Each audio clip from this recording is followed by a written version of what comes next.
प्रीत न कीजिए पंछी जैसी पेड़ जो सुखे उड़ जाए, प्रीत कीजिए राधा जैसी जो सिर्फ कान्हा में लीन हो जाए।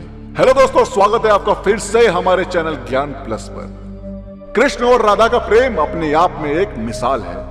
आज भी दो प्रेमियों को निस्वार्थ प्रेम करते देख लोग कह देते हैं कि ये दोनों बिल्कुल राधा कृष्ण जैसे हैं। राधा कृष्ण के प्रेम की कहानी किसी से छुपी नहीं है।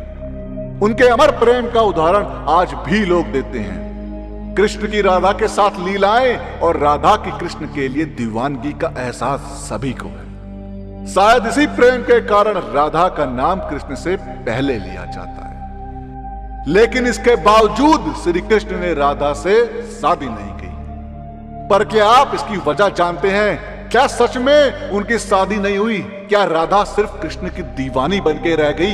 ये सोचने वाली बात तो है। तो दोस्तों, मेरी रिक्वेस्ट है आपसे कि इस वीडियो को बिना एक सेकंड के लिए भी स्किप करे बिना लास्ट तक देखिएगा। मैं दावा करता हूं कि अगर आपने इस वीडियो को पूरा देखा तो आज के बाद आपके मन में राधा कृष्ण के प्रेम और उनकी शादी के बारे में आपके मन में एक भी सवाल नहीं रहेगा।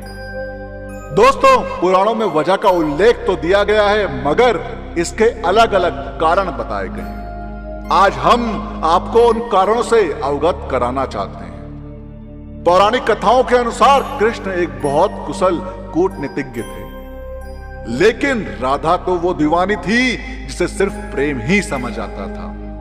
माना जाता है कि इनकी प्रेम कहानी बचपन में ही शुरू हो गई थी। यूं तो राधा कृष्ण से उम्र में बड़ी थी, लेकिन फिर भी उनके मन में कृष्ण के लिए प्रेम भाव जाग उठा। ये तो सब जानते हैं कि श्री कृष्ण विष्णु जी के अवतार हैं, मगर राधा को लक्ष्मी जी का स्वरूप माना गया है और वह हर अवतार में उनकी पत्नी बनकर धरती पर अवतरित होंगी। इस बात का उन्होंने प्रण लिया था।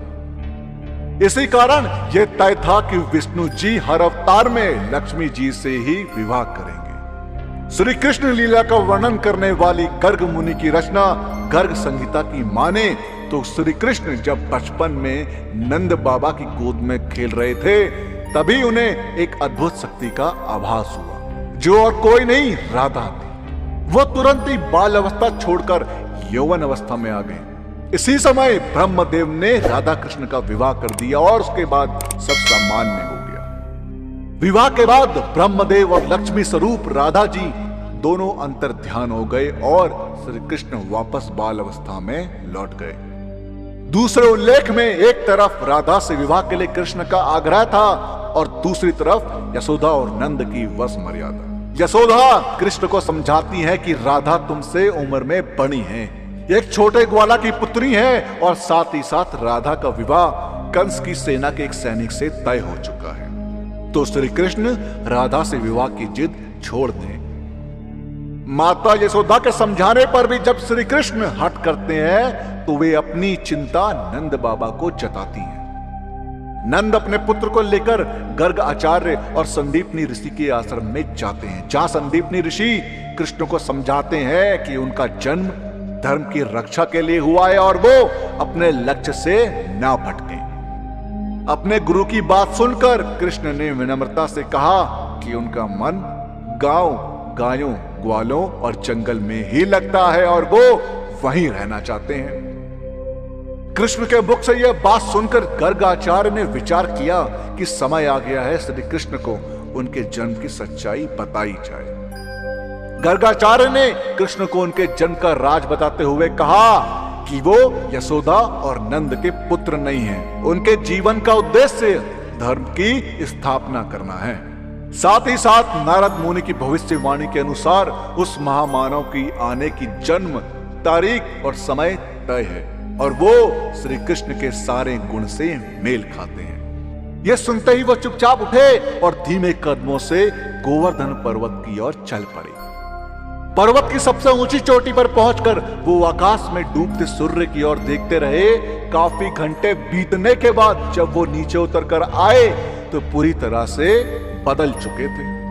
लोग उनको एक नए तरीके से देख रहे थे और उनके चरणों में गिरकर अपना नमन प्रदान कर रहे थे। अपने गांव वालों के प्रेम का सम्मान करते हुए और अपने जीवन कार्य की ओर प्रस्थान करने से पहले एक आखिरी बार उन्होंने भव्य रासलीला का आयोजन किया, जहां उन्होंने खूब रास रचाया, नाचे गाए और राधा को अपनी कमर से बांसुरी निकाल के देते हुए बोले कि ये बांसुरी अब तुम्हारी हुई, आज के बाद मैं कभी बांसुरी नहीं बजाऊंगा। राधा समझ गई थी कि कृष्ण हमेशा के लिए धर्म के पथ पर निकल चुके हैं। राधा ने बांसुरी ली और गले लगा के कृष्ण को विदा कर दिया। उसके बाद कृष्ण द्वारका से कभी लौटे ही नहीं। राधा और कृष्ण इसीलिए शादी नहीं कर पाए। एक और पौराणिक मान्यता यह भी है कि राधा और रुक्मणी एक ही थी। जैसे राधा कृष्ण के प्रेम में लीन थी, वैसे ही रुक्मणी भी कृष्ण को अपने पति के रूप में पाने के सपने देखती थी। लेकिन रुक्मणी के भाई ने उनका विवाह कहीं और तय कर दिया था। परंतु ये बात सुनते ही रुक्मणी ने अपने भाई से कह दिया कि अगर उनका विवाह श्री कृष्ण से नहीं हुआ तो वो अपने प्राण त्याग देंगे। कृष्ण इस घटना से पहले रुक्मणी को नहीं जानते थे, पर हैरानी की बात यह है कि फिर भी वो रुक्मणी से विवाह करने चले गए। इसका कारण यह था कि राधा को ही रुक्मणी का आध्यात्मिक अवतार माना जाता है और इसी के चलते राधा और रुक्मणी एक ही थी। इसके अनुसार कृष्ण का विवाह राधा स्वरूपी रुक्मणी से ही हुआ।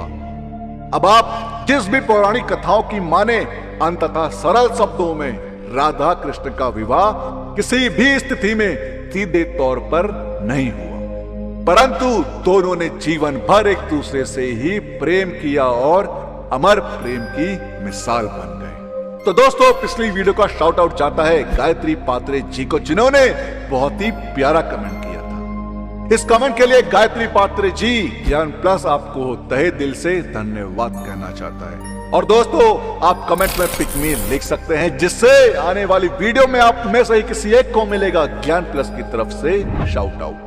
दोस्तों, आपका राधा कृष्ण की प्रेम कहानी और विवाह ना होने के बारे में क्या कहना है, हमें कमेंट के माध्यम से जरूर बताएं। और इस वीडियो का पार्ट 2 चाहिए हो तो कमेंट्स में पार्ट 2 जरूर लिखें। और साथ ही साथ अगर आपको हमारी आज की वीडियो पसंद आई हो तो टारगेट रखते हैं 5000 लाइक। अब 5000 लाइक इतने ज्यादा तो है नहीं, तो इस वीडियो को लाइक और शेयर करना ना भूलें। और जिन लोगों ने अभी तक हमारे चैनल को सब्सक्राइब नहीं किया, उनसे मेरी गुजारिश है कि हमसे जुड़े रहने के लिए और ऐसे ही और भी वीडियोस देखने के लिए हमारे चैनल को सब्सक्राइब जरूर करें।